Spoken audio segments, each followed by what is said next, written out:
जी अस्सलाम वालेकुम। ये किसी और का क्वेश्चन है? किसी का क्वेश्चन और?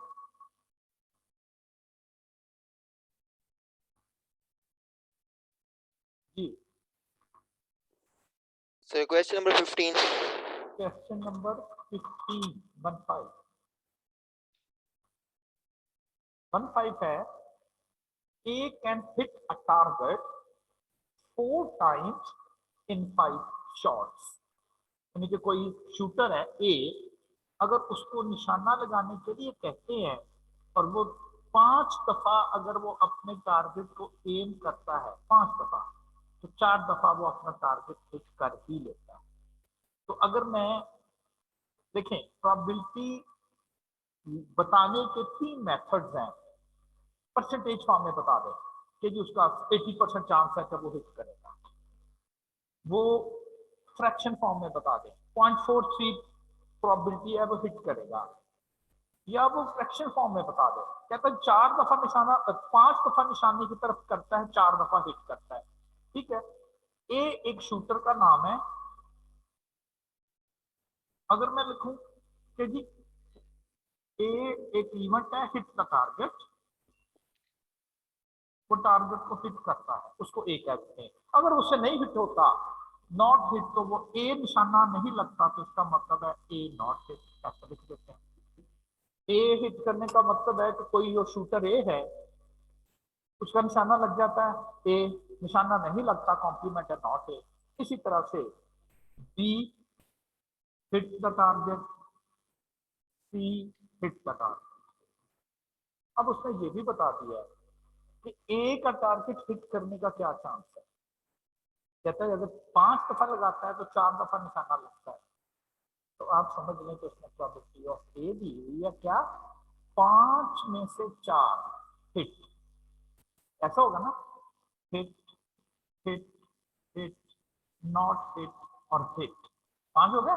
मैं कहूंगा प्रोबेबिलिटी ऑफ हिट कितनी होगी, आपने टोटल 5 है, 4 दफा तो 4 दफा। इसी तरह से उसने बी का बताया हुआ है। बी की जो हिट करने की है वो उसने बताई हुई 3 and 4 शॉट्स।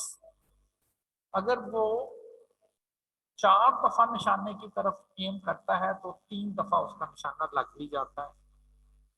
और लास्ट वन है C, twice in 3 shots. Probability of C 3 और ट्वाइस इन 3 शॉट्स।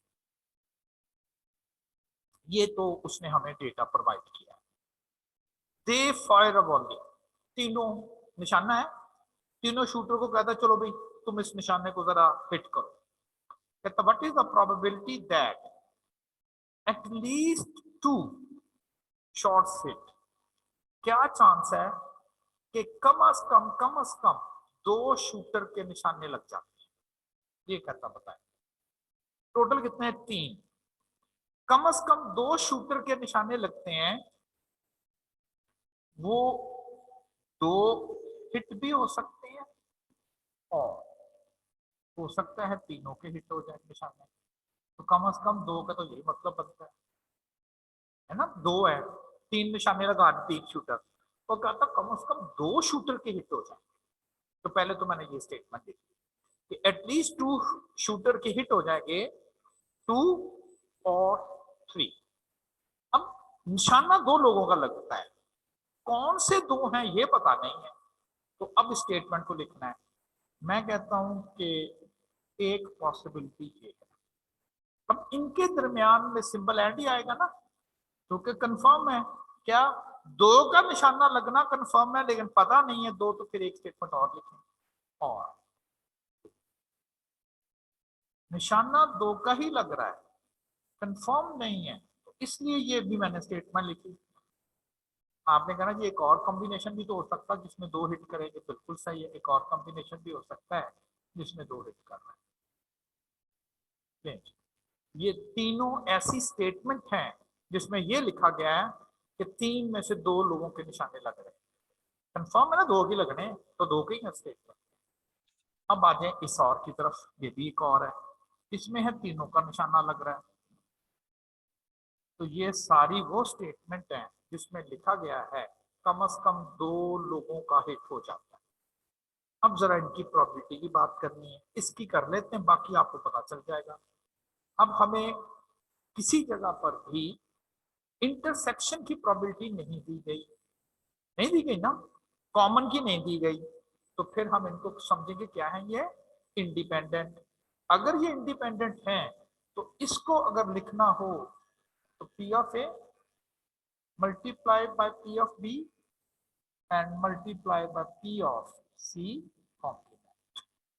अब जब ये वर्ड और का आएगा हम लिख लेंगे यहां प्लस, और फिर इनकी लैदा फिर प्लस, फिर इनकी लैदा फिर प्लस, और इनकी अलग। हाँ थोड़ा लेथी हो गया, कोई बात नहीं। ए की प्रोबेबिलिटी क्या हिट करने की 4/5, बी के हिट करने की 3/4, और सी के ना हिट करने की, हिट करने की है 2/3, तो ना हिट करने की है 1/3 प्लस। ए के हिट करने की 4/5, बी के ना हिट करने की 1/4, और सी के हिट करने की 2/3 प्लस। और इसी तरह से फिर इसकी और इसकी फिर प्लस, और इनकी, और आखिर में सबको कैलकुलेट कर। पहले हम स्टेटमेंट लिखेंगे कि स्टेटमेंट देखे ना, हर जगह मिक्सअप हो रहा है ना, ऐड आ रहा है और आ रहा है कि जी 2 हिट होने चाहिए, पता नहीं कौन 2 हिट है, तो मैंने कहा सारे पे लिखो और करके ऐसी स्टेटमेंट लिखो जिसमें हिट 2 ही हो, और उसके बाद आप उसकी प्रोबेबिलिटी कैलकुलेट करो। जी और कोई क्वेश्चन? सर क्वेश्चन नंबर 12 उसकी समझ नहीं आई स्टेटमेंट की। Question number 12, A and B are two mutually exclusive events, non overlapping को कहते हैं, जिनका कोई कोई पोर्शन ओवरलैप ना करे, उन्हें नीट इवेंट कहते हैं, म्यूचुअली एक्सक्लूसिव इवेंट कहते हैं। फर्ज करें ये एक सैंपल स्पेस है, इसमें एक इवेंट ए है और एक बी है। आप कहेंगे आपने इसको ओवरलैप नहीं किया, इसलिए नहीं किया कि उसमें कहा हुआ है कि ये इवेंट में कॉमन पोर्शन नहीं है, तो बी है। Whether the following state assignments of the probability are be permissible, क्या नीचे कुछ probabilities के आंसर दिए गए, तो ये ऐसे हो सकता है। अब डेटा तो कोई नहीं है, कहता चेक करके बताओ कि क्या ये जो आंसर हैं ये पॉसिबिलिटी है। जैसे कहते हैं फर्स्ट पार्ट में अच्छा लिखा है कि क्या ए की प्रोबेबिलिटी 0.56 हो सकती है, और बी की जो प्रोबेबिलिटी है बी वो 0.45 हो सकती है। अब देखा जाए तो हमें क्या पता, हमारे पास डेटा तो नहीं है ना, नहीं है, वी डोंट। अच्छा, आल्दो हमें इस चीज का आइडिया नहीं है कि ए और बी की प्रोबेबिलिटी जो है वो ये वाली हो सकती है या नहीं, ये हमें आइडिया नहीं है। लेकिन कोई भी प्रोबेबिलिटी का आंसर हो, चाहे उसमें एक इवेंट हो चाहे उसमें 2 इवेंट हो, किसी भी सूरत में आंसर किसी भी इवेंट का या कॉम्बिनेशन ऑफ इवेंट का नेगेटिव नहीं होना चाहिए, 1 से एक्सीड नहीं करना चाहिए, क्योंकि ये प्रोबेबिलिटी की डिपेंड, 0 से कम नहीं और प्लस 1 से ज्यादा। अब और तो हमें कोई आइडिया नहीं हो पा रहा, मैं कहता हूं कि जरा ए यूनियन बी, ये भी तो कॉम्बिनेशन ऑफ इवेंट है, बिल्कुल ये भी कॉम्बिनेशन ऑफ इवेंट है, इनकी प्रोबेबिलिटी का आंसर भी 0-1 के दरमियान में ही रहना चाहिए। P of A plus P of B, लेकिन मुझे लिखना तो था probability of A intersection B, लेकिन क्वेश्चन की स्टेटमेंट मुझे ये बता रही है कि इनमें कॉमन नहीं है, तो मैं कहूंगा फिर ये नहीं लिखेंगे हम। क्वेश्चन की स्टेटमेंट क्या रही है ना, म्यूचुअली बी है, वो म्यूचुअली एक्सक्लूसिव है, तो फिर यही रह जाएगा। अब ए की प्रोबेबिलिटी 0.56 है, ये 0.45 है, अगर मैं इनको ऐड कर लूं तो ये 1.1 बनती है ना प्रोबेबिलिटी। तो किसी चीज की प्रोबेबिलिटी, चाहे वो सिंगल इवेंट हो, कॉम्बिनेशन ऑफ इवेंट्स हो, ये तो हो ही नहीं सकता, ये तो हो ही नहीं सकता कि उसका आंसर एक्सीड देन 1 हो जाए या बिलो 0 हो जाए, नेगेटिव आ जाए, और तो मुझे कोई चीज समझ नहीं आई। मैंने कहा ऐसा करके देखते हैं कि किसी भी सूरत में किसी भी कॉम्बिनेशन, इस पर लॉ ऑफ एडिशन गलत प्रूफ हो जाता है, क्यों? उसका आंसर तो फिर 1 से बढ़ जाता है, तो ये तो नहीं होना चाहिए।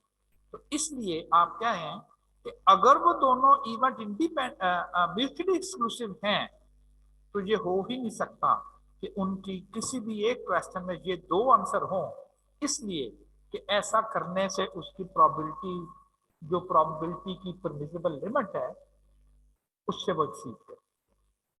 अब सेकंड जो है उसमें लिखा गया है कि अच्छा क्या ये बताएं कि P ऑफ A 0.65, अब ये दूसरा पार्ट है, P ऑफ A 0.65 और P of A union B, क्या ये 0.56, क्या बताएं ये हो सकता है? अब आप देखें, आप नहीं, दोनों तो लॉजिकल लिमिट में आपकी बिल्कुल ठीक है। इसमें एक ज़ाहिर A यूनियन B लिखा है, इसमें एक और यूनिट B भी आता है ना यूनियन B, उसकी कहीं प्रोबेबिलिटी तो नेगेटिव नहीं आ जाती इन दो इंफॉर्मेशन से, उसकी कहीं प्रोबेबिलिटी तो 1 से ग्रेटर नहीं हो जाती इन दो इवेंट से। लिख के देखते हैं इसका मतलब क्या है। इसका मतलब है कि the probability of A union B is equal to P of A plus P of B। वैसे तो माइनस भी आना चाहिए, लेकिन उसने ऊपर बताया हुआ क्वेश्चन की स्टेटमेंट में कि वो इंडिपेंडेंट है, सॉरी म्यूचुअली एक्सक्लूसिव है, वो तो नहीं लिख पाएंगे। अब यहां पर लिख लेते हैं 0.56, 0.65 और प्लस, क्योंकि इसकी प्रोबेबिलिटी नहीं पता। अगर तो बी की प्रोबेबिलिटी नेगेटिव ना आए, 1 से एक्सीड ना करे, आप कहें बिल्कुल ठीक है, ये पॉसिबिलिटी तो फिर है। लेकिन जब आप इसको करेंगे 0.56 एंड नेगेटिव 0.65 और ये कहेंगे प्रोबेबिलिटी का भी यही आंसर बनता है, इससे ये तो नेगेटिव आ जाएगा ना नेगेटिव। तो क्या किसी भी इवेंट की प्रोबेबिलिटी नेगेटिव हो सकती? नहीं हो सकती। आपने कहना जी कि किसी एक क्वेश्चन में ये दो आंसर नहीं हो सकते, इसलिए कि इससे बी अपनी लॉजिकल लिमिट से बाहर निकल जाता है, तो वो पॉसिबल ही नहीं। Okay sir. और और सर यही क्वेश्चन एक्चुअली नंबर, है जी। Yes sir. और सर क्वेश्चन नंबर 7 का 1 पार्ट पहले वाला सिर्फ। क्वेश्चन नंबर 7, अच्छा इसका आंसर ठीक नहीं है, ये मैं चलिए फिर ठीक है सर। हाँ, इसका आंसर ठीक नहीं है, वो मैं आपको बता देता हूँ। हाँ, अगर तो आंसर आपका मैच नहीं कर रहा, आपका आंसर क्या आ रहा है? सर मेरा 0.056 आई थिंक आ ये रहा है। ये यही आंसर है, 0.05 ओके सर, हाँ। बस यही प्रॉब्लम।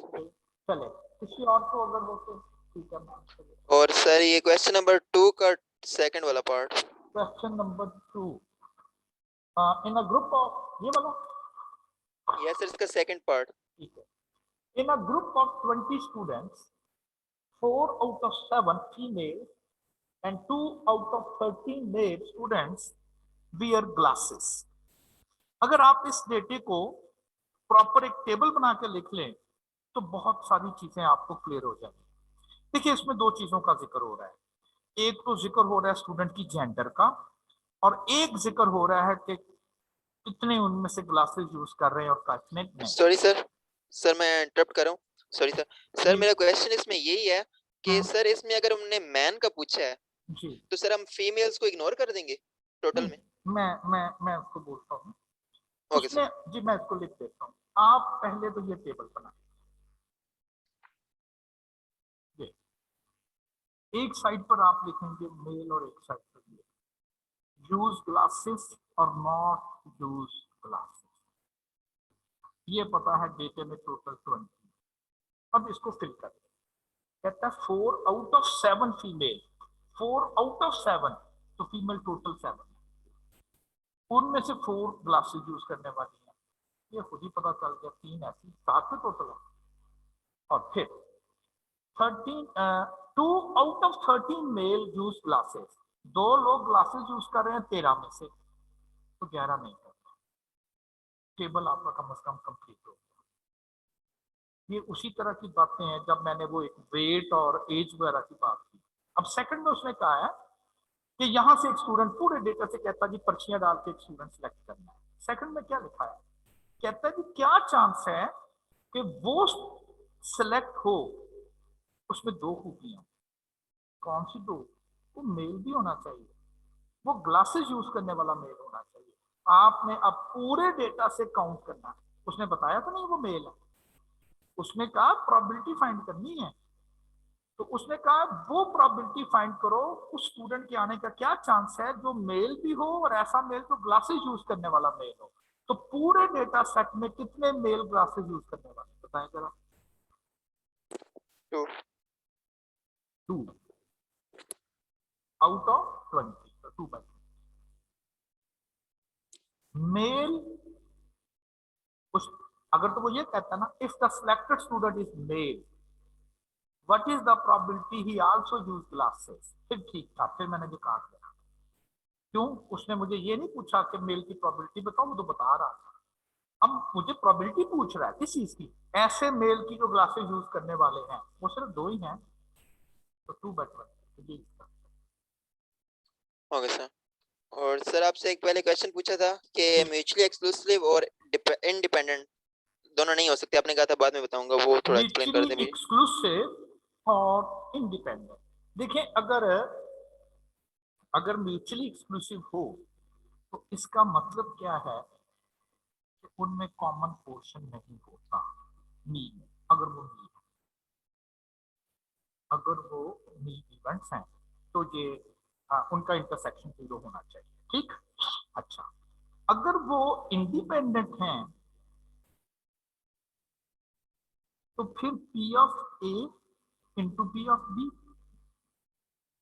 ये होना चाहिए इंडिपेंडेंट। अगर आप कहें कि ये दोनों सही हैं, वो भी होना चाहिए वो भी होना चाहिए, तो फिर पहली स्टेटमेंट के मुताबिक इसका आंसर तो फिर 0 होना चाहिए। बिल्कुल सही है। क्यों? उसने कहा क्या दोनों हो सकते हैं? मैंने कहा जी कि उधर लिखा हुआ ए इंटरसेक्शन बी और इधर के लिखा हुआ, ठीक। अब मुझे आप बताएंगे कि दो चीजों का प्रोडक्ट 0 आ रहा है, ये कब पॉसिबल? कोई यही चीज 0 या दोनों 0? कोई एक चीज कम से कम 0 जरूर है, ऐसे ही है ना, फिर ही 0 यस सर। प्रोडक्ट आएगा। तो इसका मतलब है कि इवेंट जो म्यूचुअली एक्सक्लूसिव हो और वो इंडिपेंडेंट भी हो, वो एक कंडीशन में हो सकता है, और वो उस वक्त होगा जब हमारे पास कोई एक इवेंट ऐसा हो जिसकी प्रोबेबिलिटी 0 फिर हो सकता, वरना नहीं हो सकता। और वो इवेंट इम्पॉसिबल कहलाएगा जिसकी प्रोबेबिलिटी 0 हो जाए, ठीक है ना। तो वो तो फिर out of yes sir. Question ही हो गया, क्योंकि इम्पॉसिबल इवेंट है तो वो कैसा इवेंट है। तो इट मींस कि सेम टाइम अगर आप कहें रूटीन में, तो ये हो नहीं सकता कि इवेंट जो है वो म्यूचुअली एक्सक्लूसिव भी हो और इंडिपेंडेंट भी हो। क्यों? दोनों कंडीशन सिर्फ उस वक्त पूरी हो सकती हैं जब उनमें से एक कोई 0 जरूर हो, फिर हो सकता है। तो ये इसका आंसर था।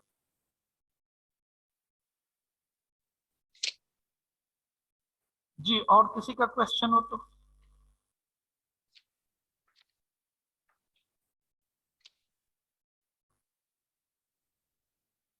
जी। सर क्वेश्चन नंबर 8, 22 और 25 सर ये आपने करवाने थे। ये आपने हमसे कहा था ना कि आप रहने दीजिएगा, ये आपसे नहीं क्वेश्चन होंगे। नंबर 8। 8 मैंने कहा था बाद में, अभी नहीं, 3-4 लेक्चर के बाद इनकी बारी आनी। Yes sir. ये जो क्वेश्चन है ये यहाँ पर भी किए जा सकते हैं, लेकिन ज्यादा मुनासिब इनकी जगह मैं समझता हूँ कि बाद वाला टॉपिक है। फिर लोग बच्चे ना एक्चुअली कंफ्यूज कर जाते थे, वो कहते थे जी ये कैसे पता चलेगा ये इस आर्टिकल से इस आर्टिकल से। तो वहां पर मैंने इनको जब करना है तो कंफ्यूजन नहीं रहेगी आपको कि ये कैसे करेंगे ना, तो इसलिए इसको बाद में हम अटेम्प्ट करें।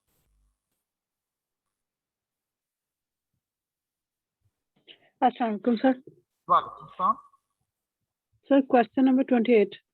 Question number 28। जी sir. क्वेश्चन नंबर 28 है the credit department of the line departmental store in California, वो जगह का नाम अमेरिका की स्टेट है, reported that 30% of their sale are cash और चेक। वहां पर लोग कहते खरीदारी करने आते हैं, पेमेंट कैसे करते हैं? कहते 30% तो लोग वो हैं जो हमें कैश पे जाके अपनी चीजें हमसे खरीदते हैं। 26% are paid with the credit card. 26% लोग जब पेमेंट करते हैं तो वो अपना बैंक कार्ड, क्रेडिट कार्ड जो है वो हमें देते हैं। And 44% with the debit card. Credit card, debit card पता है? जी सर। क्रेडिट कार्ड ये होता है जिसमें आप पैसे बाद में आप बैंक से क्रेडिट कार्ड लेते हो, समझ ले उधार है, आप परचेजिंग कर जी लेते हो, बैंक जितने भी करनी दुकानों से कर ले, एक माह के बाद उस कार्ड पे जितनी आपने खरीदारी की होगी बैंक उसका कैलकुलेट करता है और कहता है कि जी आपने पूरे महीने में फला फला फला फला दुकान से इतनी खरीदारी की है, आपका 36,000 का टोटल बिल बनता है, आप 36,000 रुपया हमें दे दें। आप 36,000 रुपया दुकानों को तो आप ले आए कार्ड दिखा के और बैंक को उनकी पेमेंट कर दी, बैंक खुद ही दुकानदारों को भेज देगा। ये होता है क्रेडिट कार्ड। एक होता है डेबिट कार्ड। डेबिट कार्ड क्या है? आपके बैंक अकाउंट में पैसे हैं, 50,000 पड़ा हुआ है आपके अकाउंट में, आपके जमा है। अब होता क्या है, पहले बैंक में जाएं, वहां से कैश लेकर आए, कैश लेके दुकानदार के पास जाएं और जाके चीज खरीदें। आप क्या करें, अपना वो जो एटीएम कार्ड है वो ही दुकानदार के पास ले जाएं, एटीएम मशीन में ना यूज करें, उन्हें कहें जी ये लें, मैंने खरीदारी की 10,000 रुपया, मेरे बैंक में 50,000 रुपया पड़ा हुआ है, ये मेरा डेबिट कार्ड पकड़ो, इसमें से 10,000 रुपया अपना काट लो। तो अब दुकानदार आपके उस कार्ड से डायरेक्टली आपके बैंक से ही पैसे ले लेगा, आपने उसको कैश नहीं पे किया। तो 3 तरह की पेमेंट मोड कहते हैं। आप कैश पे लेते हो, बिल बना 10,000, परस से 10,000 निकाला, दिया और घर ले आए। आप क्रेडिट कार्ड देते हो, कहते जी मैं बैंक वाले को दे दूंगा, आप मुझे पैसे दे दो, आप डेबिट कार्ड करते हो।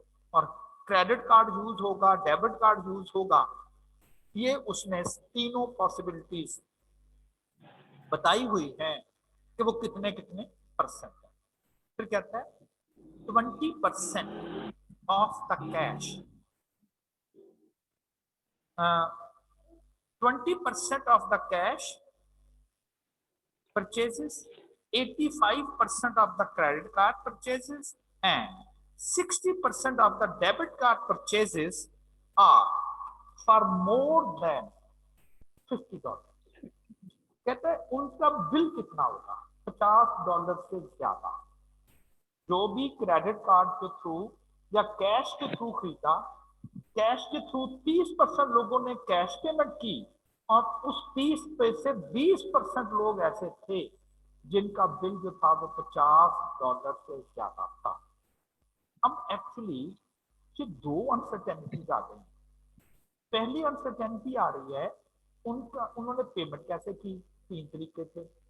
और दूसरी जो पॉसिबिलिटी थी कि जी पेमेंट उन्होंने कैश पे की, उनका बिल कितना था, हो सकता $50 से ज्यादा हो या नहीं। तो ये 2 अनसर्टेनिटी 2 जगह पर आ रही है ट्री डायग्राम की तरह। फिर वो कहता है कि percent and this one purchases are more than 5%। Tina just purchase a new dress. Tina ने एक नया ड्रेस खरीदा है और वो उसका बिल बना है मोर देन $50 तो $120। ठीक, कहते क्या चांस है कि वो कैश पेमेंट करे दुकान का। ये बिल उसका इंफॉर्मेशन आपको दे दी कि $50 से ज्यादा का बना है। अब हर जो बिल $50 से ज्यादा बनता है उसकी पेमेंट कैश भी हो सकती है, उसकी डेबिट कार्ड पेमेंट भी कर सकता है, वो क्रेडिट कार्ड भी कर सकता है। कहता ये बताए। अब पहली जो स्टेजेस है कि वो पेमेंट कैसे करता है, दूसरी स्टेजेस है कि उसका बिल कितना बनता है। तो उसकी पेमेंट पॉसिबली कैश पेमेंट हो सकती है, कार्ड पेमेंट हो सकती है, that is the credit card payment, और डेबिट कार्ड पेमेंट भी हो सकती है। ये 3 पॉसिबिलिटीज है। अब कार्ड पे कैश पेमेंट के चांसेस जो हैं वो 30% है, क्रेडिट कार्ड पेमेंट के जो चांसेस हैं वो 26% हैं और डेबिट कार्ड पेमेंट के जो चांसेस हैं वो 44% है। वन होना चाहिए, इसके अलावा तो पेमेंट करने का कोई और मेथड ही नहीं, तो वन नहीं है। अब जो कैश पेमेंट करता है उसमें से बिल बने उसका ओवर $50, कितने लोग हैं? 30%। उसमें से कितने लोग हैं जिनका बिल $50 से ज्यादा बनता है? वो 20% है। इसका मतलब है कि कैश पेमेंट करने वाले 20-80% लोगों का बिल $50 से कम भी बनता है। क्रेडिट कार्ड वाले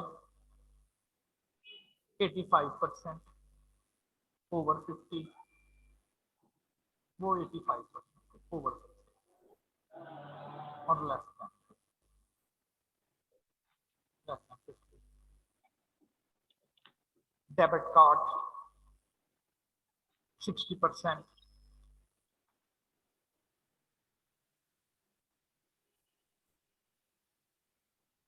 और 40% लेस देन। ये पूरा की पूरी स्टोरी। अब टीना ने कोई ड्रेस खरीदा $120 का, ये तो नहीं कह सकते पता नहीं कितना बिल बना है, बता रहा है $120 और क्या बताए, $50 से ज्यादा बना नहीं जी, ओवर 50 बिल है उसका। तो ये इंफॉर्मेशन हमारे पास आ गई कि उसका जो बिल है वो ओवर 50 है, ये पता चल चुका है। अब फिर किसकी प्रोबेबिलिटी पूछ रहा है, कहता है कि पेमेंट कैसे की है, कैश पेमेंट इसका क्या था, ये बता दिया है कि बिल ओवर 50 है। इसका मतलब है कि सिर्फ वो कस्टमर आपने सिलेक्ट किए, वो कस्टमर अब आपने कंसिडर करने हैं जिनका बिल ओवर 50 है।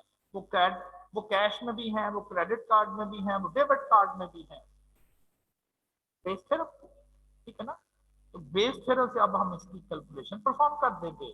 तो बेस थ्योरम कहता है कि जी चूंकि हमें पता है कि वो ओवर 50 है, ये वाली मल्टीप्लाई करके आप उसे न्यूमिनेटर में रख देंगे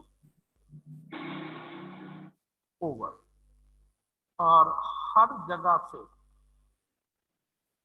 क्योंकि नीचे आना ओवर 50 तो ओवर 50 तो हर जगह 0.26.85 और प्लस तीसरे में है 0.44 और 0.6 और इनको आप दो जगह पर अनसर्टेनिटी की पेमेंट कैसे कर रहे हैं, बिल कितना बन रहा है, पी डायग्राम से। जी कोई और?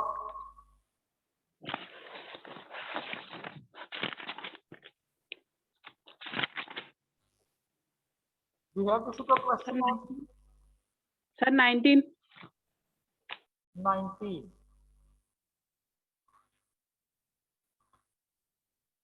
19 है, suppose that 37% of a community is at least 45 year or older. 37% लोगों की उम्र कम से कम 45 साल। जरा बूढ़े लोग या सीनियर लोग हैं, कम से कम 37% उस इलाके में लोग ऐसे हैं जिनकी उम्र जो है वो 35 ईयर और 45 और older. If 80% of a time who is 45 or older tells the truth, कहते जो 45 साल या उससे बड़े हैं अगर उनसे कोई चीज पूछी जाए, सब लोग नहीं, 80% लोग उनमें से ऐसे हैं जो वो सही बात बताएंगे, सच बोलेंगे। झूठ भी तो बोलते हैं ना, वो बूढ़े लोग शायद कम झूठ बोलते हैं, उनको अपनी मौत नजर आ रही होती, कहते क्या सारी उम्र झूठ ही बोलना है जरा रह जाए। उसने एक बताया कि इस इलाके के 37% लोगों की उम्र 45 साल से ज्यादा है और उनसे अगर कोई पूछा जाए 80% कहता है कि वो सच बोलते। बाद में पता चलता ये तो झूठ था। अच्छा, and 65% of the time a person below 45, वो लोग जो 45 साल से कम उम्र के हैं, यंग है, जरा जवान है, कहता उसमें से 65% सच बोलते हैं, 35% उसमें झूठ बोल देते हैं। ये डेटा दिया गया। कि इसमें से कितना ये करते हैं, इसमें से कितने इस तरह के लोग हैं, ऐसे करके कहते हैं what is the probability that a randomly selected person, कहां से एक लोग select, पूरे इलाके से एक शख्स सिलेक्ट किया, कहते हैं क्या चांस है, क्या प्रोबेबिलिटी है कि वो शख्स होगा जो सच बोलने वाला, आंसर द क्वेश्चन ट्रूथफुली। पता नहीं किस एज का, ये नहीं पता। अब आप जरा डायग्राम बनाएं, ट्री डायग्राम में एक आती फर्स्ट स्टेज, एक आती सेकंड स्टेज। जिसके साथ एक इंफॉर्मेशन अटैच हो, जस्ट वन इंफॉर्मेशन, उसको आप फर्स्ट स्टेज पे रखें। अब ये जो 37% है, इसके साथ सिर्फ एक इंफॉर्मेशन ये अटैच है कि इनकी एज 45 साल या उससे ज्यादा, एक ही इंफॉर्मेशन अटैच है। वो जो 80% है ना, उसके अंदर दो इंफॉर्मेशन अटैच है। क्या ये 45 साल से ज्यादा उम्र के लोग, एक आ गई, जो सच बोलते हैं, दो हो गए। तो पहली स्टेज पे कि जी आप कहेंगे कि फिर एज आ जाएगी, एज कितनी, ओवर और इक्वल 45। वो लिखना कोई जरूरी नहीं होता जी कि एब्रीवेशन लिखे, ऐसे लिख दें कि जी ये एज है। और कितने लोग हैं, 37%। 37% जो लोग हैं उनकी एज का कुछ इस तरह से ये स्ट्रक्चर दिया, ठीक। अच्छा, अब बाकी लोगों की फिर उम्र कितनी है? अगर 37% की उम्र ये बनती है तो 63% लोगों की उम्र कितनी है लिखा तो नहीं हुआ, तो क्या जरूरी है लिखना? भाई इनकी उम्र 45 या 45 से बढ़े हैं, ये 100 साल 150 साल जितने मर्जी का, तो बाकी लोग फिर कौन है? 45 से कम वाले नहीं होंगे। तो ये वो लोग हैं जो बाकी 63% जिनकी उम्र जो है वो 45 से कम होगी। प्रोबेबिलिटी को तो मान करना जरूरी है ना, ये अब जनरल सी बात है कि जी अच्छा ये वो लोग हैं जिनकी उम्र 45 या 45 से बढ़े, तो ये कौन है? 45 से कम वाले होंगे।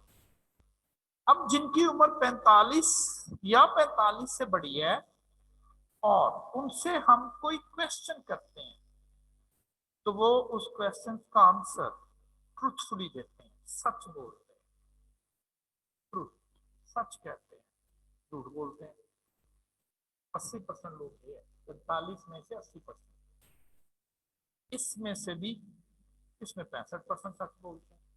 इसकी मुझे वैसे जरूरत नहीं है, इसलिए मैं लिखने का लिख भी सकते हैं।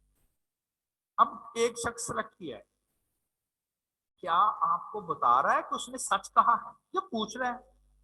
भाई वो तो पूछ रहा है कि जी मैंने यहाँ इस लोकेलिटी से जाके रैंडमली एक शख्स पिक करूं, क्या चांस है वो शख्स हो वक्त जो सच बोलने वाली लिस्ट में आता हो? तो आपको ये नहीं बता रहा वो शख्स ट्रू कहता है, वो कहता है इसकी प्रोबेबिलिटी बताओ वो शख्स सिलेक्ट होगा। टोटल प्रोबेबिलिटी, मैंने कहा था सेकंड स्टेज पे जो कुछ लिखा हुआ है उसकी प्रोबेबिलिटी पूछनी है। तो 0.37 मल्टीप्लाई बाय 80, और ट्रूथ वाले दूसरी साइड पर भी है, और वो ये सिलेक्ट होगा और एंड उसमें से ये आएंगे, इन दोनों को आप मल्टीप्लाई करें जी। और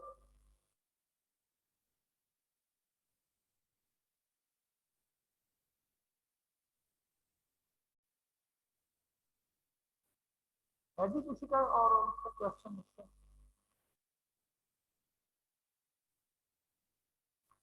चलिए फिर हम अपना लेक्चर आज थोड़ा सा टाइम रह गया, कम से कम एक चीज इसमें से हम देख लेते हैं।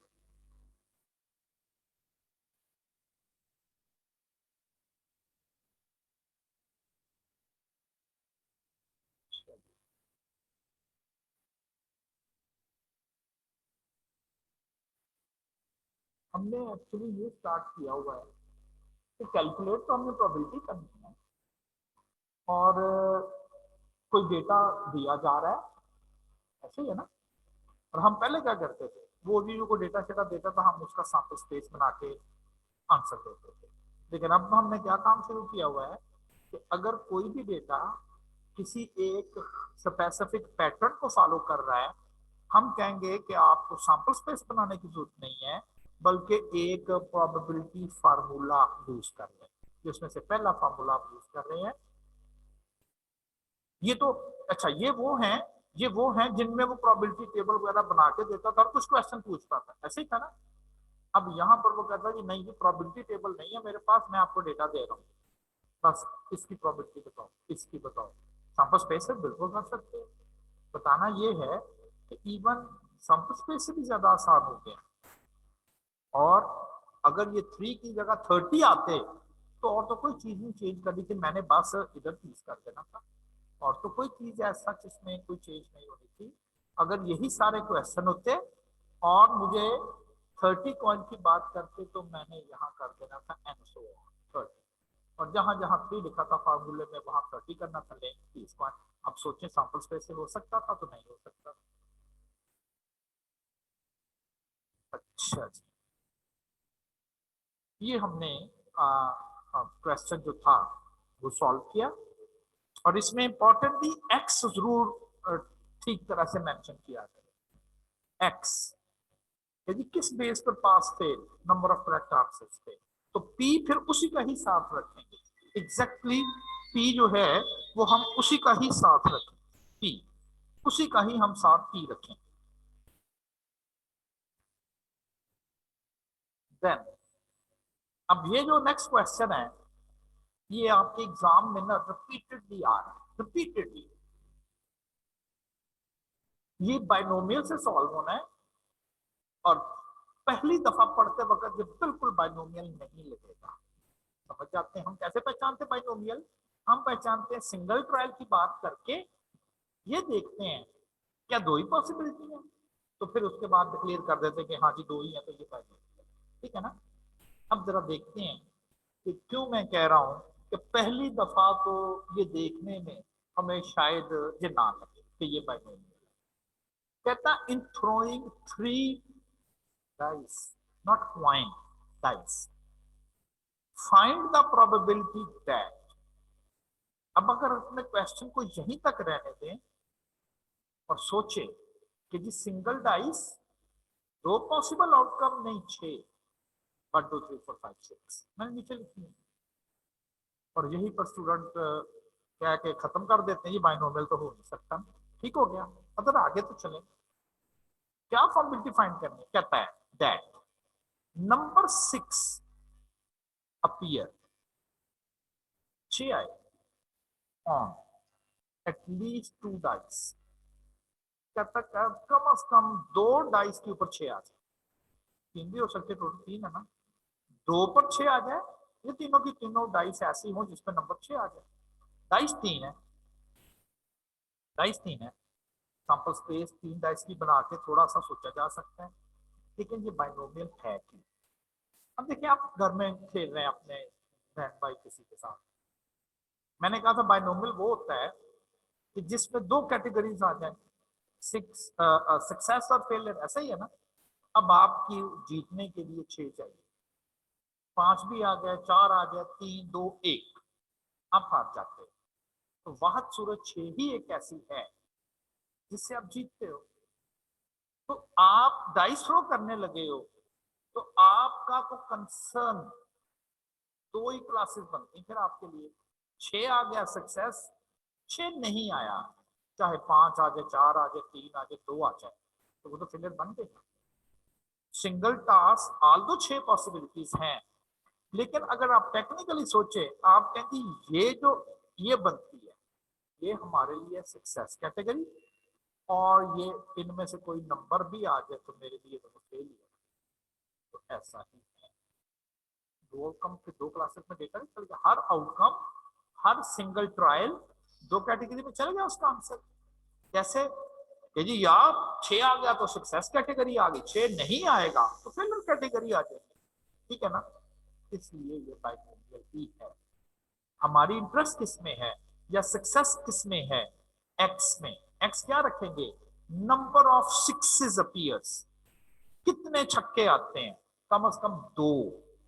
तो पहले तो हमने सोचा कि ये सिंगल ट्रायल कैसे बनता है, इसलिए देखने में तो 6, लेकिन अगर आप नोट करें तो कह सकते हैं कि जी हमारे लिए तो बेसिकली ये दो ही कैटेगरी बनती है, ये फेल कैटेगरी बन गई और ये सक्सेस कैटेगरी बन गई। तो फिर एक्स को क्या रखें, किसमें इंटरेस्ट है, कितनी डाइस पे 6 आता है, तो number of dice on which 6 appear, जैसे number of defective items, number of tower fails, number of dice on which 6 appear, ये हमारा ट्रायल टोटल 3 है।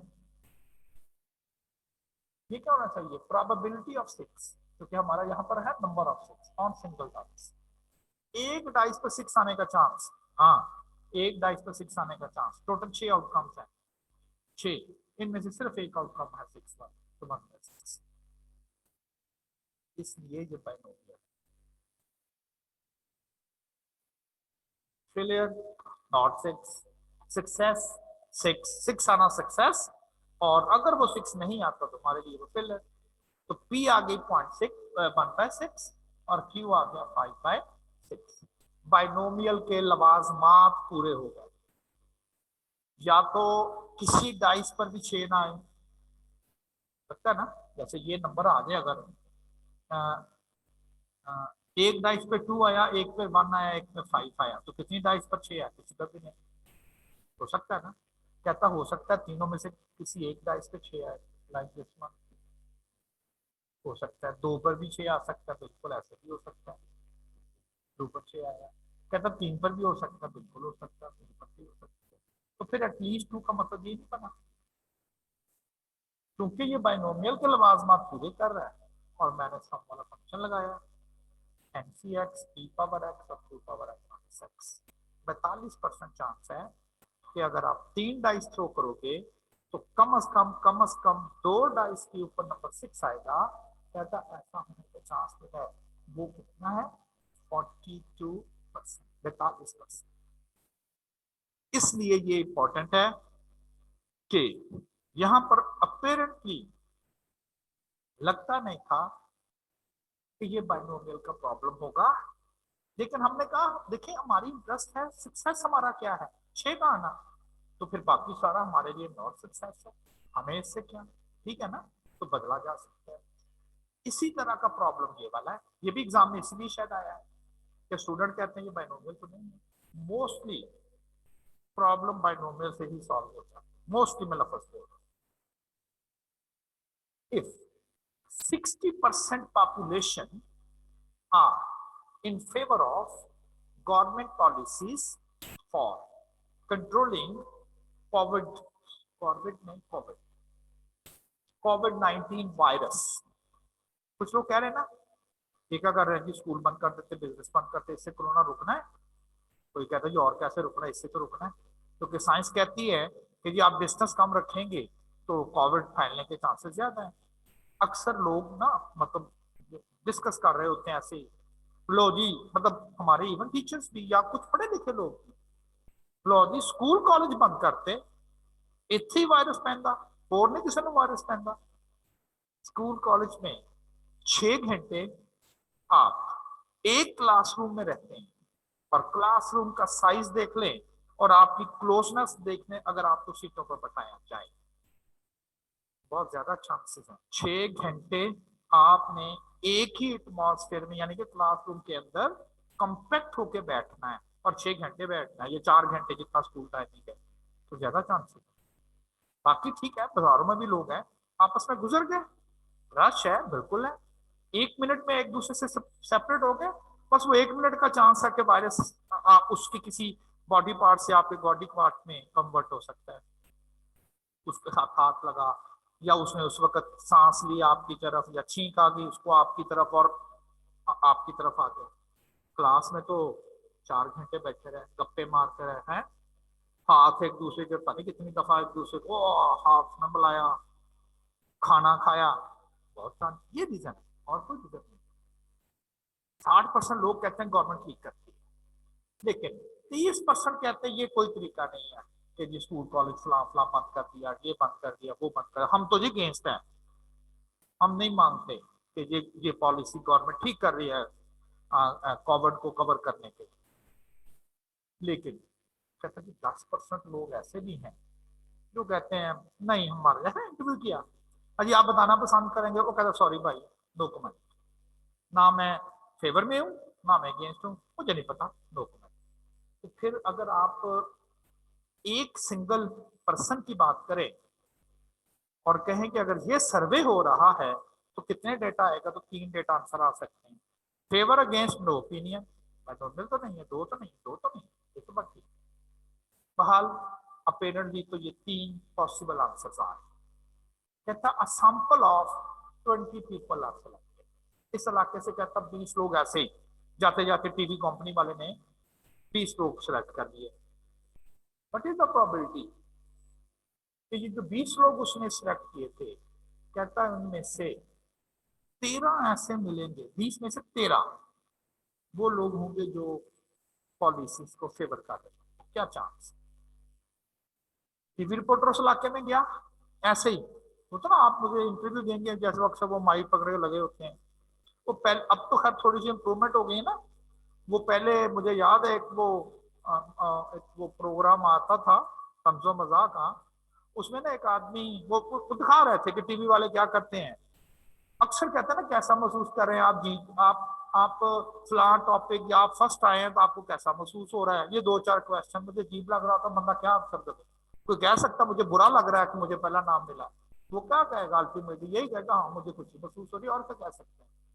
अब एक को दिखाया था उन्होंने कि एक ना शख्स है, वो कोई ऐसे सुसाइड का सोचता है, वो ना वो किसी बड़ी बिल्डिंग की छत पर पहुंच जाता है, वो कूदने लगता है ना, तो टीवी रिपोर्टर हिम्मत करके ना उसके पास पहुंच जाता है, ये बताने के लिए कि हम जी लाइव कवरेज दे रहे हैं, तो उसको पूछता आप खुदकुशी करने जा रहे हैं, आप कैसा महसूस कर रहे हैं, और भाई उसको बचाओ, तुम पूछ रहे हो कैसा महसूस कर रहे हैं। तो इस तरह की बात है कि टीवी वाला को पहुंचा 20 लोगों से, कहता कि क्या प्रोबेबिलिटी 20 में से 13 उसको वो लोग मिलेंगे जो फेवर में, ठीक है ना। अब आल्दो अगर देखा जाए तो जो सिंगल पर्सन है, सिंगल ट्रायल सिंगल पर्सन, वो या तो फेवर में हो सकता है या वो अगेंस्ट हो सकता है और या वो कह सकता है नो ओपिनियन। लेकिन हमें जो इस वक्त कंसर्न है वो तो सिर्फ वो लोग हैं जो फेवर में, ये बन गई सक्सेस कैटेगरी, ये दोनों फील्ड में आते हैं। भाई जो शख्स ये कहता है कि जी मैं कमेंट्स नहीं दे रहा, तो वो फेवर में तो नहीं है। आप कहते हैं जी वो अगेंस्ट भी नहीं, तो मैंने कब कहा है वो अगेंस्ट, मैं तो सिर्फ ये कह रहा हूं कि जो फेवर वाले हैं वो सक्सेस, जो फेवर नहीं कर रहे हैं चाहे वो अगेंस्ट है या वो ओपिनियन नहीं दे रहे, तो वो फेलर कैटेगरी में दो बन गए, तो बन गए ना। बस इसीलिए हमें नुकसान था कि जो इंटरेस्ट थी वो सक्सेस है, जो नहीं है चाहे वो कुछ भी हो, हमें क्या इससे, वो दूसरा अगेंस्ट है, वो फेवर में नहीं है। तो हमें तो इंटरेस्ट है number of people that are in favour, एक कैटेगरी, और जो फेवर में नहीं है चाहे वो अगेंस्ट है चाहे वो ओपिनियन नहीं दे रहे, तो पी क्या होना चाहिए, probability of success that are in favour. Favour में जो है वो 60% है, तो 40% लोग फेवर में नहीं है, हमें नहीं कंसर्न उसमें से 30% अगेंस्ट है और 10% नो ओपिनियन वाले हैं, लेकिन 40% फेवर में नहीं जा रहे। लाइक अगर आप वोट डालते ना, कहते जी ये 10 लोग थे, इनमें से 4 लोगों ने इसको वोट दिया है, 3 ने इसको दिया है, ये जीत गया। आपने 10 में से 4 है, जीत कैसे गया, तो क्या 3 ने उसके अगेंस्ट वोट डाला है ना, डाला, तो आप कहेंगे जी 4 फेवर में है, ठीक है ना, बाकियों ने वोट नहीं डाला या वो अगेंस्ट हैं, लेकिन फेवर में तो 4 ही काउंट करेंगे ना। इसी तरह से कि पॉलिसीज की फेवर में 60% है, बाकी ओपिनियन ना दे या अगेंस्ट है वो फेवर में नहीं होंगे। और अब हमने सिर्फ एक प्रोबेबिलिटी कैलकुलेट करनी है कि 20 में से 13 लोग फेवर में है, इसका क्या चांस है, एक ही प्रोबेबिलिटी है सिर्फ 17% चांस है कि 20 में से पूरे एग्जैक्टली 13 लोग, ना 12 ना 14 ना 18 ना 10, एग्जैक्टली 13 लोग फेवर में वाले उसे मिलेंगे, कहता ये इसका चांस जो है वो इतने परसेंट आ रहा है।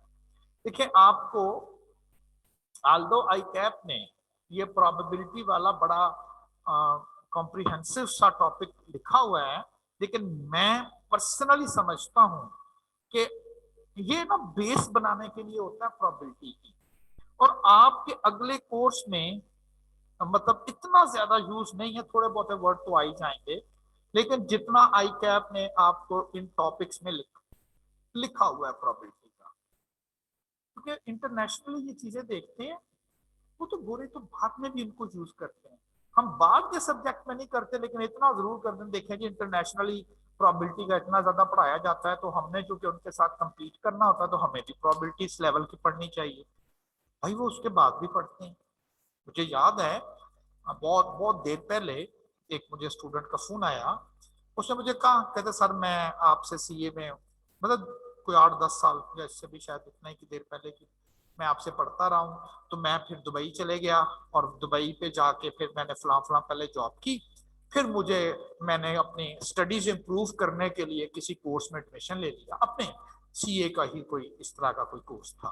कहता जी कि उसमें बड़े कॉम्प्रिहेंसिव, सर वो तो स्टैटिस्टिक्स का कोर्स हमें उन्होंने टीच करना था, तो आप काइंडली मैं जरा रिवाइज कर लूंगा चीजें। कहते जी वही हैं जो हम आपसे पढ़ चुके थे, लेकिन वो 8-7 हो गया, आप मुझे जरा वो काइंडली नोट्स तो दे दीजिएगा, मैं रिवाइज कर लूं।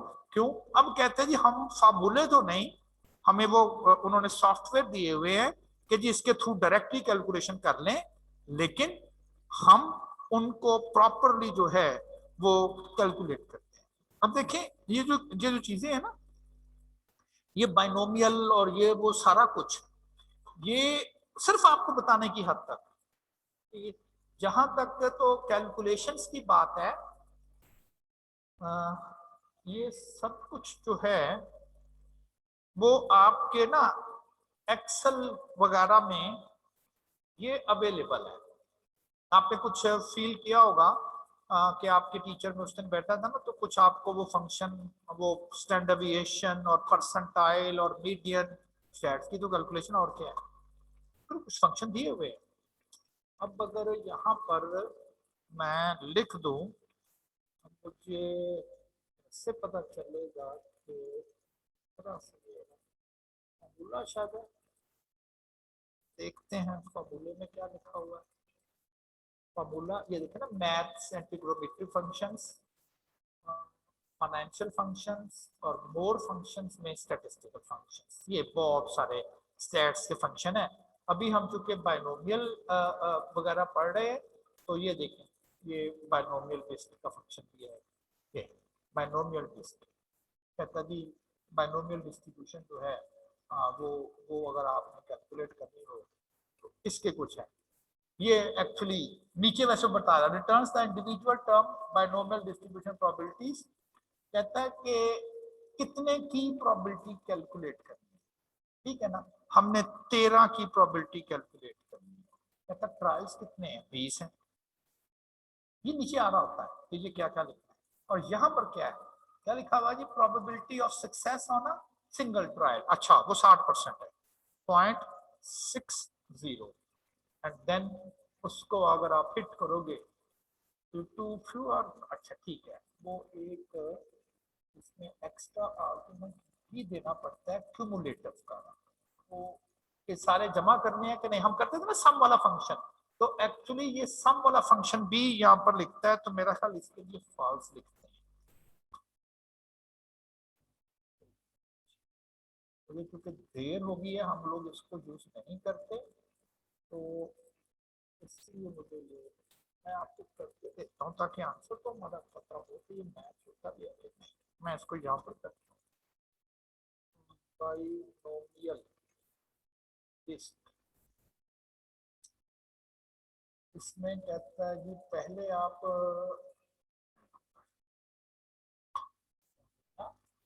ताकि मैं इधर से करूँ, और आपको अगर मैं ये याद आ जाए तो मैं करूँगा, अगर नहीं याद आ जाए तो फिर आप कर लीजिएगा।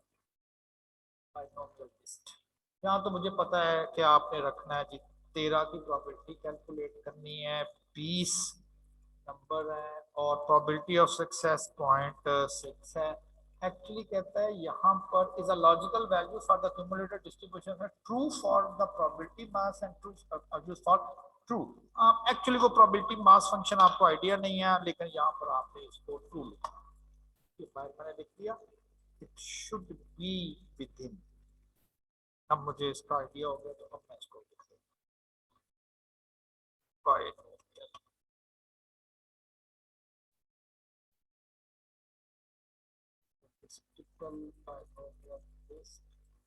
अब हम ठीक लिखेंगे 30, यहाँ पर ट्रायल्स 20, प्रोबेबिलिटी 0.6 और यहाँ पर ट्रू।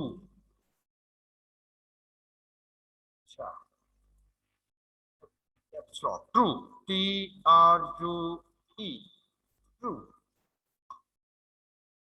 ये उसकी प्रोबेबिलिटी आ गई।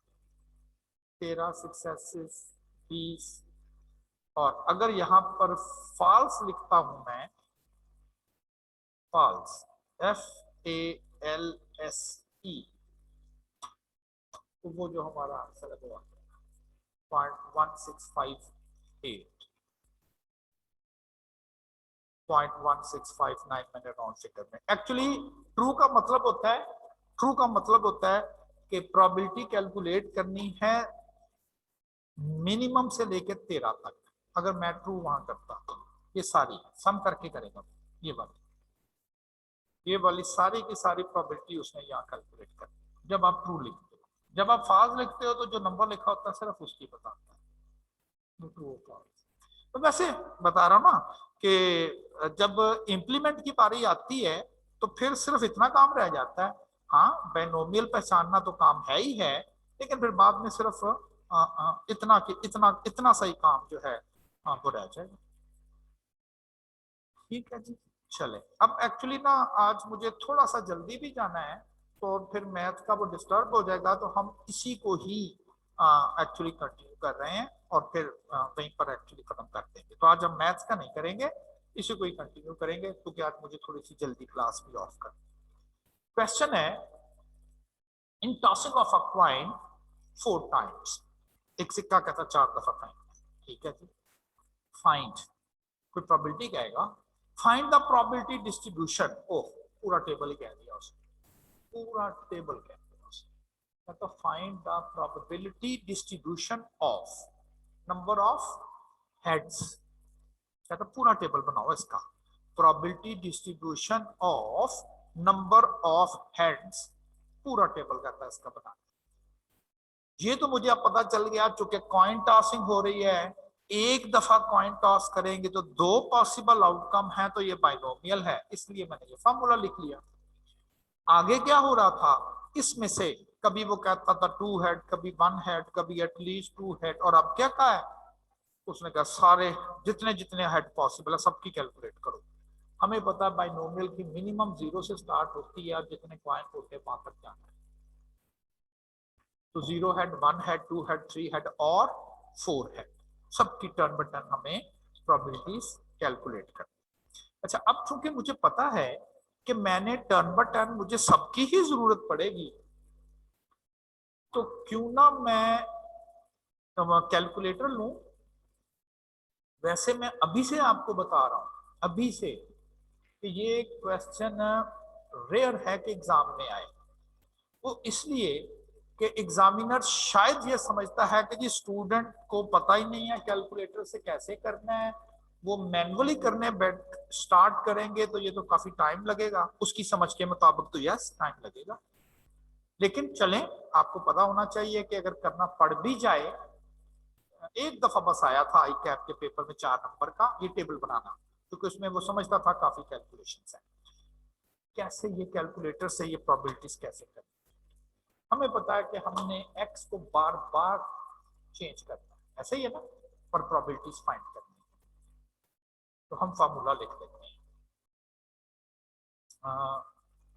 NCX, ठीक है ना, n तो फिक्स है 4, C इसको चेंज करना है, जी इसको चेंज करना है, NCX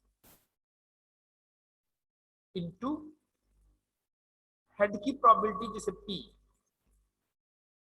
हेड की प्रोबेबिलिटी जिसे मैं P कह रहा हूं, पावर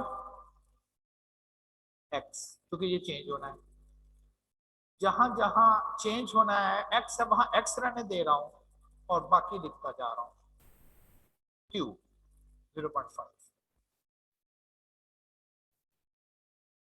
पावर 4 माइनस x, अब चूंकि आपने x की वैल्यू खुद प्रोवाइड करनी है, आपने कैलकुलेट करके था x बताओ, मैं कहता हूं पहली दफा 0।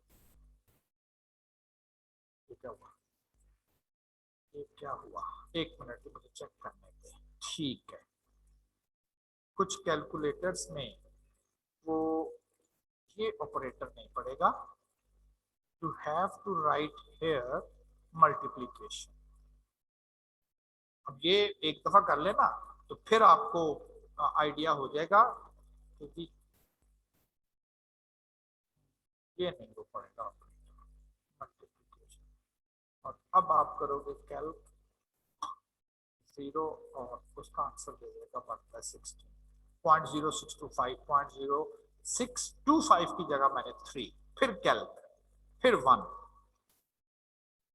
1/4, 0.25, 0.25, फिर कैल्क, फिर 2, 3/8, 0.375, देन 3 और 4 में लिख देता हूँ आखिरी वाला टेबल भी बनता है कितनी दे दो। ठीक, मल्टीप्लीकेशन साइन मैंने कहा था, ब्रैकेट वैसे किसी जगह पर ब्रैकेट यूज कर ले तो ठीक है, लेकिन बजाय झंझटों में पढ़ना बस मल्टीप्लीकेशन साइन यूज कर लिया करें। प्रोबेबिलिटी टेबल भी बन गया। आल्दो ये एग्जामिनर कहता है जी कि ये मुश्किल है, 3-4 नंबर का दे देते हैं, और अगर कभी दे दे तो ठीक है, मौजे लग जाएंगे आपकी, बना दें। सेकंड पार्ट क्या है, कहता find the mean and variance of the probability table, ये भी बनना आपको आया था, याद है ना। प्रोबेबिलिटी टेबल से मीन वेरिएंस लेना, मीन एक्सपेक्टेड वैल्यू को भी कहते हैं। प्रोबेबिलिटी टेबल से लेना हो तो क्या करते हैं, समेशन px, मीन आ गया। तो प्रोबेबिलिटी टेबल से मीन, तो हमें p को x से मल्टीप्लाई करना है, p को x से मल्टीप्लाई कर दिया, बाद में सम कर दिया, मीन आ गया 2 is the mean of x। x क्या चीज है, नंबर ऑफ हेड्स, इससे मुराद क्या है, 4 सिक्के फेंकते हैं, x नंबर ऑफ हेड्स हैं, कितने हेड आएंगे, कभी 2 भी आ सकते हैं, 3 भी आ सकते हैं, कभी 4, कभी 1, कहते हैं एवरेज कितनी, 2 हेड। उस बहुत ज्यादा आपको ना इसकी इंटरप्रिटेशन तो नहीं रिक्वायर है, मतलब समझाने की कोशिश कर रहा हूँ कि x का मीन है, x नंबर ऑफ हेड्स है जी, 2 हेड का क्या मतलब है, इसका मतलब है जी कभी 3 हेड, कभी 2 हेड, कभी 1 हेड, रिपीटेडली करोगे तो एवरेज हेड्स की तादाद 2 है। क्या हर दफा 2 हेड आगे नहीं, नहीं वेरी करेंगे, कभी 0, कभी 1, कभी 2, कभी 3, कभी 4, तो कितनी वेरिएशन आ गई, वेरिएंस हम ये कर लेते हैं। वेरिएंस का मकसद ये होता है, वेरिएंस का फार्मूला क्या चाहिए, पी एक्स स्क्वायर चाहिए, तो मैंने x को स्क्वायर करके p से मल्टीप्लाई किया और ये आ गया। इस फार्मूले में वैल्यू पुट की 5 -2 और होल स्क्वायर 4 और ये 1 आ गया। मीन और वेरिएंस ऑफ प्रोबेबिलिटी टेबल, और प्रोबेबिलिटी टेबल कहां से बना, बाइनोमियल फार्मूले से बनाया। यहां तक जो कुछ किया, एक तो इसमें मैंने प्रोबेबिलिटी टेबल बनाया और फिर उस प्रोबेबिलिटी टेबल से मीन और वेरिएंस कैलकुलेट किया। लेंथी जॉब है ना, yes it is a lengthy job. अक्सर एग्जाम में मीन वेरिएंस आता है, प्रोबेबिलिटी टेबल नहीं आता। आप कहेंगे अगर प्रोबेबिलिटी टेबल ही नहीं बनाएंगे तो फिर पी ही नहीं होगा, तो मीन वेरिएंस के लिए तो पी चाहिए होता है। वो इसलिए आता है एग्जाम में बाइनोमियल का मीन वेरिएंस कि इसको हम प्रोबेबिलिटी टेबल के बगैर भी अल्टरनेटिव फार्मूले से कैलकुलेट कर सकते हैं, ये रीजन है। वरना स्टूडेंट क्या करते हैं, वो प्रोबेबिलिटी टेबल के पीछे चले जाते हैं, वो कहते हैं यही तो फार्मूला है। सबके लिए नहीं कह रहा, अगर प्रोबेबिलिटी टेबल बाइनोमियल फार्मूले से बनाया गया हो और वहां से मीन वेरिएंस लेना हो, तब देयर इज एन अल्टरनेटिव, और वो क्या है, अल्टरनेटिव फार्मूला है मीन का, लेकिन सिर्फ उस वक्त अगर बाइनोमियल से हो। कहता है ये 2 बाइनोमियल के पैरामीटर्स है ना, बस इनको मल्टीप्लाई कर दे, सेम आंसर आएगा, बिल्कुल सेम आएगा। एन कितना जी, 4, P probability of head 1/2, same आएगा। इसलिए ये एग्जाम में आते हैं। वो ना बाइनोमियल का डेटा देके ना आपको कहता था मीन वेरिएंस बताएं, बच्चे इधर चल पड़ते हैं। फिर इधर आ जाते हैं, फिर इधर आते हैं। मैं नहीं कहता गलत है, लेकिन टाइम बहुत लगेगा ना, उसको टाइम बहुत लगेगा। ठीक है जी। वेरिएंस एनपीक्यू, ये जो मीन आपने कैलकुलेट किया था ना, एनपी ये मीन, इसको क्यू से जरा दे दे तो वेरिएंस भी आ जाएगा। NP2 था, क्यू कितना होगा 1/2। हर डेटा के लिए यही आएगा नहीं, ये तो एनपी पर डिपेंड करेगा। एन अगर 6 होता तो आंसर कुछ और आने थे।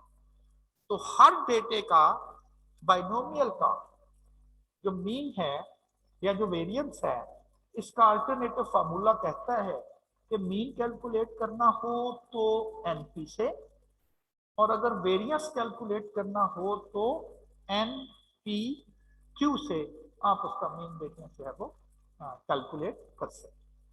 हाँ जी, कुछ क्वेश्चन तो नहीं पूछना आपने मुझसे?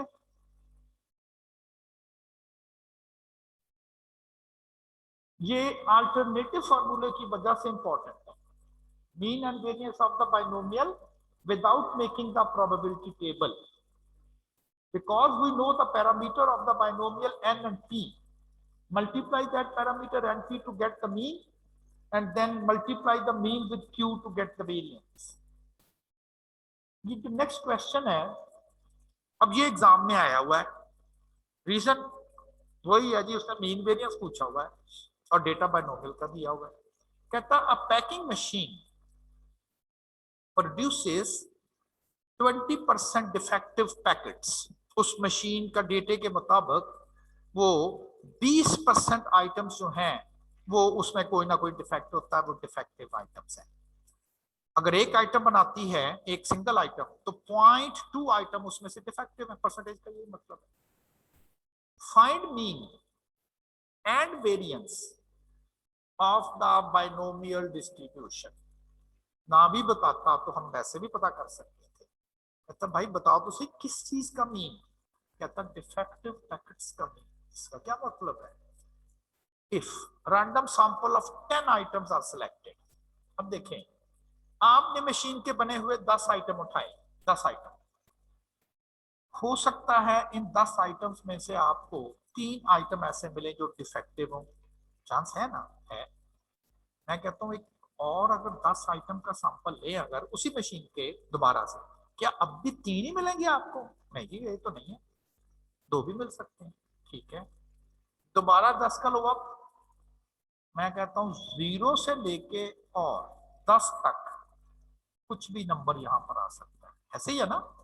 मिनिमम हो सकता है सारे गुड हो, बिल्कुल ठीक है। हो सकता है बाय चांस सारे डिफेक्टिव हो, लेकिन इतना तो मुझे पता ना कि 0 से लेके 10 तक वेरी कर सकते हैं डिफेक्टिव। कभी कितने, कभी कितने, कभी इतने। मीन तो पूछ रहे हैं, तो मीन फिर बताओ, मीन डिफेक्टिव ज्यादा क्या चांस है, कितने के एवरेज में डिफेक्टिव निकल ही आएंगे 10 में से। अब अगर कोई स्टूडेंट इसको ना सोचे और सिर्फ ये सोचे कि टेबल, तो फिर उसे क्या करना पड़ेगा? एक्स को नंबर ऑफ डिफेक्टिव्स कह लेते, नंबर ऑफ डिफेक्टिव्स कम से कम 0 और ज्यादा से ज्यादा 10, फिर 1b 2b 3b 4b और 10b। फॉर्मूला लगाना पड़ेगा 10c x इंटू, अब p क्या है? प्रोबेबिलिटी ऑफ डिफेक्टिव, इसलिए कि हमारी इंटरेस्ट डिफेक्टिव्स में है, वो 20% है। 0.2 पावर x मल्टीप्लाई 0.8 और पावर 10 माइनस x। अगर आपके पास इवन कैलकुलेटर भी है, फिर भी आपको 11 कैलकुलेशन तो करनी पड़ेगी ना, 0 से स्टार्ट करके 10 तक, और वो p आएगा। ये फिर मीन के लिए आपको ये भी काम करना पड़ेगा और वेरिएंस के लिए ये भी। इवन देन कैलकुलेटर से भी करे तो, टेबल वाले अप्रोच से जाए तो ये तो फिर लेंथी है। What is alternative approach? 1 second की है। कहते हैं एनपी क्यों नहीं लगा देते आप? n number of entry 0.2 2, variance के लिए 2 को q से ज़रब दे दें 1.6, इसलिए ये इंपॉर्टेंट है। 2 नंबर के भी आ रहे हैं, 2 नंबर के भी आ रहे हैं, ये सब के लिए नहीं है। एनपी का जिक्र बाइनोमियल में ही होगा। क्यों एनपी है वो तो नहीं बताया मैंने कि जी इसका मीन एनपी ही क्यों है, एन क्यू क्यों नहीं है? ये जब हम बीएस मैथ स्टैट्स के बच्चों को पढ़ाते हैं तो यहाँ से हम ड्राइव कर करके लास्ट पर कहते हैं ले ये फार्मूला बन गया, और आपको बस लास्ट ही बता देते हैं, ये बताते ही नहीं बना कैसे है। और ये मैंने पहले दिन से बोला था, आप रेसिपी मेकर नहीं है, आप रेसिपी यूजर है। मैथ स्टैट के बच्चे रेसिपी मेकर हैं, उन्होंने रेसिपियां बनानी है, फार्मूलों की आपने यूज करना है। हाँ जी, क्लियर ये पॉइंट। इंटरप्रिटेशन से ज्यादा ना इन चीजों में, सिर्फ इसलिए कि जी मीन वेरिएंस समझा तो दें, ये डिफेक्टिव का मीन से क्या मुराद है कि अगर आप 10 आइटम लेते हो मशीन के, गारंटी तो नहीं है कि 3 डिफेक्टिव है तो हर दफा 3 ही निकलेंगे 10 में से, कभी 3, कभी 4, कभी 1, कभी 6, कभी 5, कभी 9। कहता जी ज्यादा चांस है, एवरेज है वो 2 डिफेक्टिव की बनती है। किसी में 3 भी होंगे, किसी में 4 भी, किसी में 1 भी, एवरेज कहता 2 डिफेक्टिव की बनती है। इन अ बाइनोमियल डिस्ट्रीब्यूशन, ये भी एग्जाम का प्रॉब्लम है, in a binomial distribution the mean and the standard deviation were found to be 4.5 and 1.5 respectively। याद करें मीन वेरिएंस बाइनोमियल का बनता कैसे है, पैरामीटर से, पैरामीटर से बनता है ना। एनपी को जोड़ा तो मीन बना, एनपी क्यू को जोड़ा तो वेरिएंस बना। अब उसने बताओ क्या कहना है, उसने कहा जी मीन वेरिएंस मैं दे देता हूं, इसमें से पैरामीटर अलग कर दे, निकाल दें इसमें से एन बताएं कितना, पी कितना है, ठीक है, क्योंकि मीन वेरिएंस दे दिया उसने। कहता फाइंड एन, पहले क्या था एनपी दिया था, कहता फाइंड मीन, उलट मीन दे दिया वेरिएंस दे दिया, उसने कहा फाइंड एनपी, दो अननोन। पहली इक्वेशन कहती है कि उसका मीन जो है वो 4.5 है, और हमें पता है मीन एनपी से पता है, एनपी 4.5।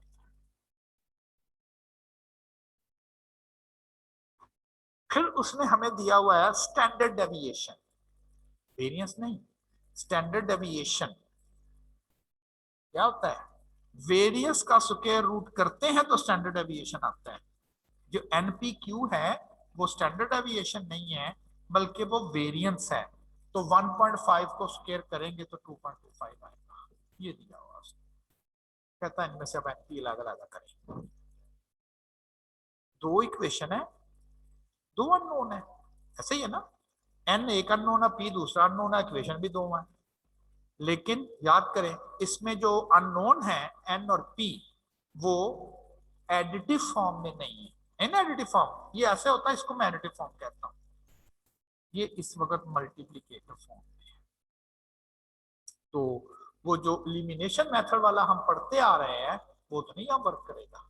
याद है ना मैंने कहा था एलिमिनेशन मेथड और इवन आपके कैलकुलेटर भी हेल्प नहीं करेगा, क्योंकि यहाँ पर जो अननोन्स हैं इस वक्त वो एडिटिव फॉर्म में नहीं है, बल्कि वो किस फॉर्म में है, वो मल्टीप्लीकेटिव फॉर्म में आ रहे हैं। फिर एक और मेथड था सब्स्टिट्यूशन मेथड, सब्स्टिट्यूट करना था, एनपी एक में से वैल्यूज दूसरी में प्लेस करनी थी, एनपीक्यू क्या करें, इस पूरे एनपी को 4.5 रख दे, क्यू रह जाएगा, सही है ना, क्यू रह जाएगा,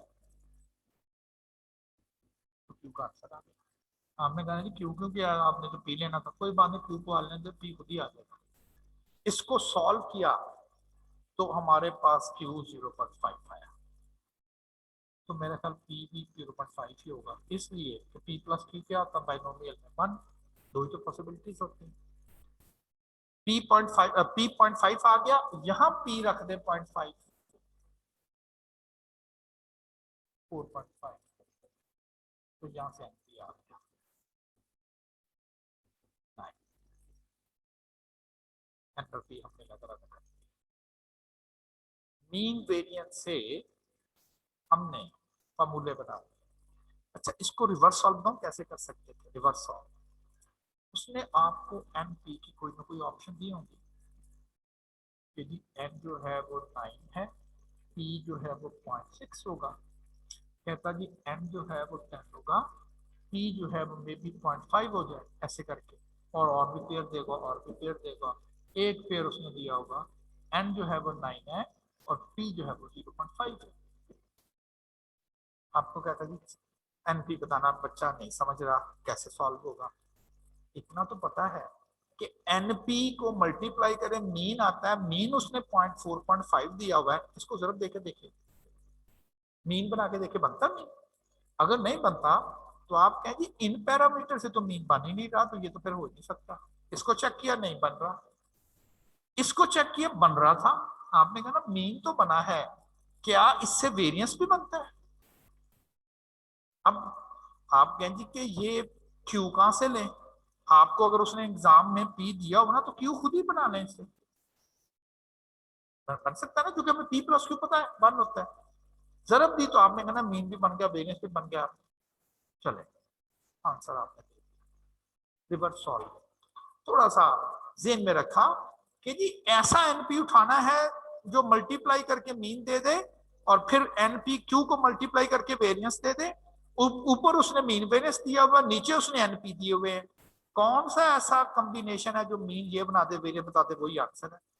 अदरवाइज मैंने आपको सोल्यूशन भी एक्सप्लेन कर दिया, मैंने कर दिया आपको सोल्यूशन कैसे आपने इसका फाइंड करना है। ठीक है, एक लास्ट नोट है कि अगर आप बाइनोमियल का मीन कैलकुलेट करते हो, कहता है उसका आंसर हमेशा उसके वेरिएंस से बड़ा ही आएगा। मैं हर डेटा के लिए नहीं कह रहा कि जी हर डेटा का मीन वेरिएंस फाइंड कर सकते हैं ना, और कोई भी आंसर आ सकता है। आप कहें जी क्या हमेशा आप मीन का आंसर बड़ा ही होगा? ये लोग अक्सर गलती करते हैं एमसीक्यूज में। क्या हमेशा मीन का आंसर बड़ा होगा? हमेशा तो नहीं होगा। फिर ये तो लिखा तो हुआ है, तो क्या ये मैंने लिखा नहीं हुआ बाइनोमियल डिस्ट्रीब्यूशन के लिए ट्रू है? ऑलवेज तो नहीं लिखा हुआ कि हर डेटा के लिए ट्रू है।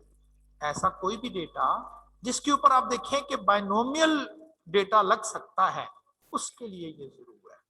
उसकी अब रीजन क्या है, हाँ ये चले मैं आपको एक्सप्लेन कर देता हूं। अदरवाइज तो हमने जस्ट इसे याद ही रखना है, लेकिन रीजन भी समझ लेते हैं क्योंकि बहुत मुश्किल भी नहीं है।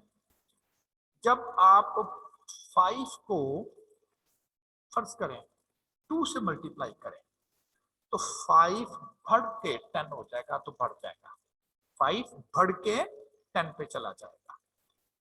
5 को अगर मैं 0.2 से मल्टीप्लाई करूं तो 5 की वैल्यू छोटी हो जाएगी, ये आंसर आएगा ना। तो 5 छोटा होके 0.1 पर आ गया। अब अगर मैं आपसे पूछूं कि जी मल्टीप्लाई करने से कोई नंबर बढ़ता है कि कम होता है? हम कहेंगे यूनिवर्सली कोई चीज समझ नहीं आ रही, बढ़ भी सकता है कम भी हो सकता है, बिल्कुल सही है।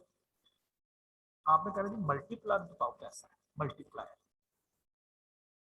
अगर मल्टीप्लायर बजाते खुद 1 से बड़ा हो, मल्टीप्लायर बजाते खुद 1 से बड़ा हो, तो मल्टीप्लाई करके वो इसको बढ़ाएगा।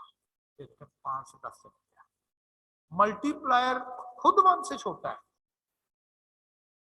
अब उसने जब 5 से मल्टीप्लाई करना, 5 बढ़ेगा नहीं बल्कि कम हो जाएगा। आप कहेंगे अगर मल्टीप्लायर खुद 1 हो तो सेम रहता है, कहते हैं ना सेम।